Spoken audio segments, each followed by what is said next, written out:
ಶ್ರೀ ಗುರುಭ್ಯೋ ನಮಃ. ಎಲ್ಲ ವೀಕ್ಷಕರಿಗೂ ಸುಗ್ಗಿ ಹಬ್ಬದ ಹಾರ್ದಿಕ ಶುಭಾಶಯಗಳು. ಸಂಕ್ರಾಂತಿ ಫಲ ವಿಶೇಷ ಕಾರ್ಯಕ್ರಮಕ್ಕೆ ಸ್ವಾಗತ. ಸೂರ್ಯಗ್ರಹರ ಮಕರ ಸಂಕ್ರಮಣದ ಫಲ ಮಿಥುನ ರಾಶಿಯವರಿಗೆ ಹೇಗಿದೆ ಅಂತ ನೋಡೋಣ ಬನ್ನಿ.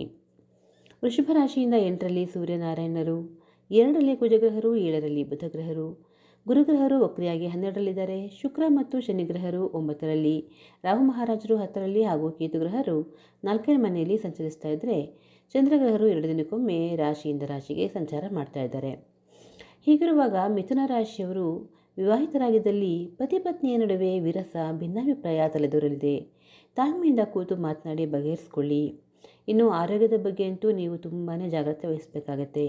ಕೆಮ್ಮು, ದಮ್ಮು, ಕಫ ನಿಮ್ಮನ್ನು ಹಿಂಡಿ ಹಿಪ್ಪೆ ಮಾಡುತ್ತೆ. ಅದರಲ್ಲೂ ಈಗಾಗಲೇ ಅಸ್ತಮಾ ರೋಗಿಗಳಾಗಿದ್ದಲ್ಲಿ ಮತ್ತಷ್ಟು ಉಲ್ಬಣವಾಗುವ ಸಾಧ್ಯತೆಗಳಿವೆ. ವೈದ್ಯರನ್ನು ಭೇಟಿ ಮಾಡಿ ಸೂಕ್ತ ಔಷಧಿಯನ್ನು ತೆಗೆದುಕೊಳ್ಳಿ. ಇನ್ನು ವಾತಾವರಣವೇ ಶೀತಮಯವಾಗಿರೋದ್ರಿಂದ ಆದಷ್ಟು ಬೆಚ್ಚಗಿರಿ. ನಿಮ್ಮ ಜನ್ಮ ವೈರಿಗಳಿಂದ ಕಿರುಕುಳವಾಗುತ್ತೆ. ಸುಖ ಸುಮ್ಮನೆ ಆರೋಪಗಳು ಎದುರಾಗಬಹುದು ಹಾಗೂ ಈಗಾಗಲೇ ಆರೋಪಿತರಾಗಿದ್ದಲ್ಲಿ ಬಂಧನ ಭೀತಿ ಕೂಡ ಇದೆ.